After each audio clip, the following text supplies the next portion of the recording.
أعوذ بالله من الشيطان الرجيم بسم الله الرحمن الرحيم إن الله وملائكته يصلون على النبي يا أيها الذين آمنوا صلوا عليه وسلموا تسليما. دا سورة احزاب دوشتم پارے شپږ پنځوستم نمبر آیت تے دې مبارک آیت مطلب او تفسیر د تکوما چې دې مبارک آیت کې الله تعالی د نبی کریم صلی الله علیه وسلم مقام او صفت بیانای او الله تعالی امر کوي نور خلق ته په درود شریف ویلو باندې. نو دا یو ناشنا انداز دی د قرآن مجید چې په دې آیت کې د الله تعالی نه اخبار هم دی او د الله تعالی د طرف امر هم دی. اخبار دا سره دی چې دا مبارک آیت دا نقطه واضحه کوي چې پر رسول الله صلی الله علیه وسلم باندې الله پاکم درود وایي، فرشتیم پی درود وایي. اے مسلمانانو، اے مومنانو، تاسو هم درود و سلام پر رسول اللہ صلی اللہ علیہ وسلم باندې اوائے. علامہ آلوسی رحمت اللہ علیہ روح المانی کی تفسیر کرے چې دا اللہ پاک درود ویل ستوئی وی دا اللہ تعالی درود ویل دا دی مطلب دا دی چې اللہ تعالی پہار لمحہ کی پہارا گڑائی کی د خپل پیغمبر درجی اوچتای هر سکند کې هغه ته نوې نوې مقام او نوې نوې مرتبه ورکړي. دا د الله تعالی د درود ویلو مطلب دی. امام قتاده رحمت الله علیه لوی تابعی دی او لوی مفسر د قرآن مجید تیر شوی دی. هغه داسې تفسیر فرمای. امام جلال الدین سیوطی رحمت الله علیه تفسیر در منصور کی لکلی دی چې کله دا آیت نازل شو د سورۃ احزاب شپږ پنځوستم نو خلقو رسول الله صلی الله علیه وسلم ته مبارکی ورکولا او نبی علیہ الصلوۃ والسلام ته مبارکباد پیش کو چې الله تعالی څومره لوی مقام آقا مدنی صلی الله علیه وسلم ته په دې مبارک آیت کې فرمائی. دا وجه ده چې سیدنا ابی ابن کعب رضی الله عنه وای یو مقام رسول الله مبارک ته عرض کړي اے د الله پیغمبره الله پاک چې کوم خیر پتا باندې نازل کړي دی مونږه د سره پکې مرګري کړیو ستا په برکت سره. خدا مبارک آیت چې سوی نو دا مقام او دا شرافت او دا لوی مرتبه فقط ستاسو لپاره ده. حضرت کعب ابن عجرہ رضی اللہ عنہ مبارک رضی بخاری شریف کی روایت تے مسلم کی شکل دا آیت نازل شو.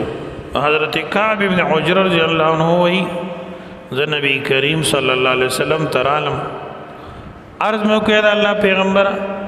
السلام علیکہ یا رسول اللہ قد عرفناہو پتا سبحان دی سلام اچول خمونگ اجدہ کڑی دی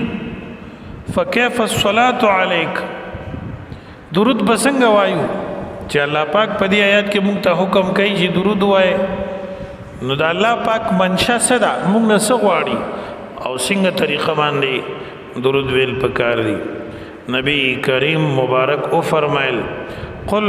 اللهم صل على محمد وعلى آل محمد كما صليت على إبراهيم وآل إبراهيم إنك حميد مجيد وبارك على محمد وعلى آل محمد كما باركت على إبراهيم وآل إبراهيم إنك حميد مجيد. دلتکی وعلى نشدہ خنور حدیثو کی راغلی دی رسول اللہ صلی اللہ علیہ وسلم صحابو تا درود شریف ویلو طریقہ خود لے دا تب ہم خلقو تا درود شریف دا ویلو طریقہ خیدہ دا نبی علیہ السلام شان دے دا چاپو سے متڑا. ہر عالم لپکار دی ہر داعی لپکار دی دا حق چې خلقو ته د رسول الله صلی الله علیه وسلم په ذات اقدس باندې د درود شریف ویلو تعلیم ورکی.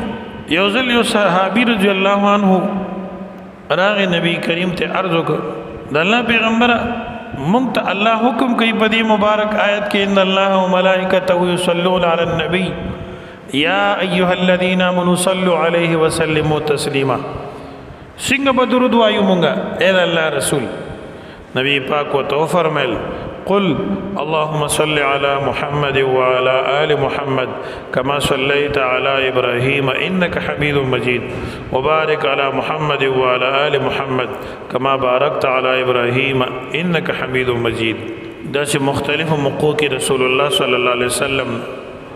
صحابه کرامو د درود شریف معلومات کړي او پیغمبر علیه السلام وته مختلف الفاظ باندې د دې مسلې جواب ورکړي دیو جنا دا ډیر لوی خبره ده چې یو سړی په خله باندې د رسول الله صلی الله علیه وسلم مبارک نوم اخلي او په احترام یې علي په ادب اخلي او درود شریف وایي امام ابن قیم جلال الافهام کې لیکلي دي وایي که چرته کې موږ دومره درود شریف وایو څومره چې زموږ ساګانې دي بالفرض کا زمونږ چې څومره ساګانې دي دومره درود شریف مونږ ووایو بیا مونږ د نبی علیہ السلام حق نشو ادا کولی نو درود شریف ته ډېر ضرورت دی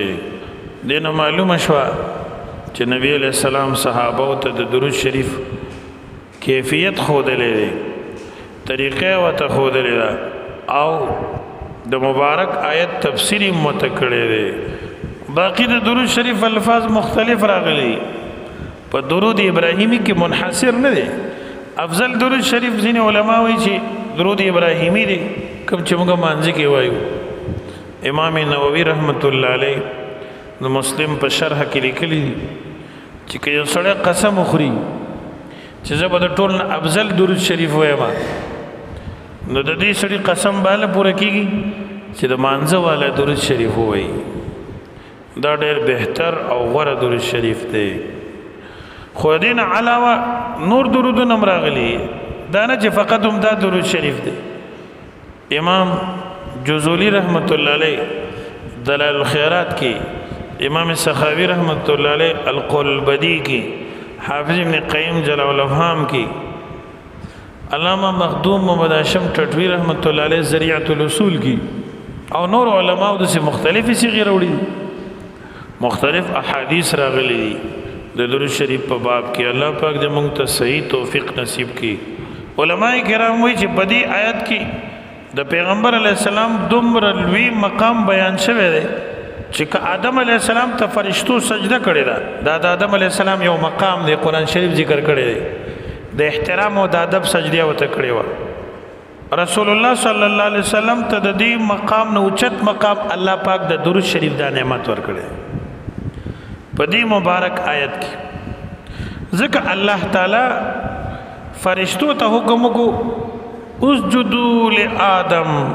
سجده وکړئ آدم علیه السلام ته نو فرشتو سجده وکړه او الله تعالی چې کله د رسول الله صلی الله علیه وسلم ذکر کوي او د مقام بیانوي نو الله تعالی اول خپل ذات ذکر کوي ان الله وملائکته یصلون علی النبی آدم علیہ السلام ته خو صرف فرشتو د تعظیم سجده کړې وه او د نبی کریم تعظیم الله پاک فرمایي چې رسول الله مبارک باندې درود شریف وایي اوچت مقام ورکوي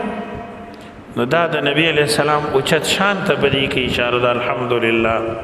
او آدم علیہ السلام ته خو صرف ملائکو سجده کړې وه هغه یو عزت د آدم علیہ السلام په خپل ځای یو مقام دی زموږ په هغې عقیده ده الحمدلله خو لیکن د رسول الله صلی الله علیه وسلم چې کومه مرتبه ده او کم شان دی دا ډیر اوچت دی د حضرت آدم علیه السلام نه دیو جن علماء حدیث او مفسرین لیکي چې درود شریف موږ د پاره عبادت دی او بندگی ده چې د الله پاک کې کو او دې سره زموږ نیکۍ زیاتېږي نیک اعمال مو زیاتېږي او بل خبره دا ده چې محمد عربي صلی الله علیه وسلم الله ته په ټول مخلوق کې زیات خواخ دی نو کله چې مونږه د رسول الله مبارک په ذات اقدس باندې درود شریف وایو نو مونږه ذکر کو او د نبی علیہ السلام په ذات باندې چې دا درود شریف وایو دی ذکر سره دی درود شریف ویلو سره با زمون په لکه د نبی علیہ الصلوۃ والسلام سره محبت زیاتی ځکه چې څوک یو شی بار بار یادای او بار بار تذکرہ کوي نو دا د زړه ته کوزي او د دې په وجه سره به الله په موږ باندې رحمتونه نازلای او زمون ګناهونه به معاف کوي دیو جن دا یو عظیم نعمت ته الله تعالی په یو خاص حکمت باندې بندگانو ته د درود شریف مقام بیانای او د دې اجر او لوی شان بیانای او دغه شان د محمد عربي صلی الله علیه وسلم اوچته مرتبه بیانای چې اول خپل ځان باندې شروع کړي دویم په فرشتو باندې او الله تعالی دې سر په دې بندگانو دا واضح کوي چې د محمد رسول الله صلی الله علیه وسلم شان ډیر اوچته ان الله وملائکته ان الله بشک الله تعالی وملائکته دا فرشتي یصلون علی النبی دعا د رحمت کوي په نبی کریم صلی الله علیه وسلم باندې درود وای په نبی علیہ السلام فرشتي او عام انسانان دا چې درود شریف وای اللهم صل علی محمد وعلى آل محمد او الله پاک چې کوم درود شریف وای هغه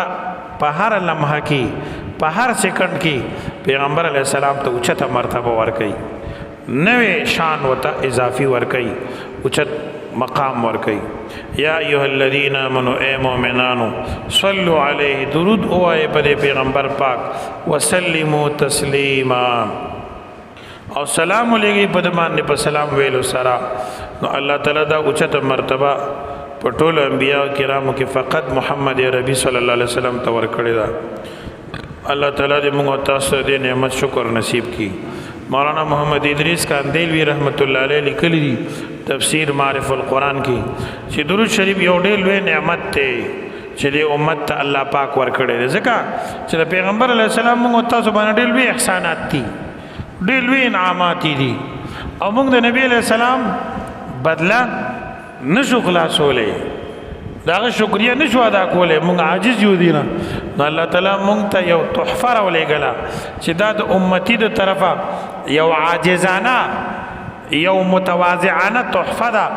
چې بارگاه رسالت ته لېږي الله دې مونږ تاسو ته نصیب و فرمایي اللهم صل على سيد الخلق محمد وآله وسلم اللهم ربنا آتنا في الدنيا حسنة وفي الآخرة حسنة وقنا عذاب النار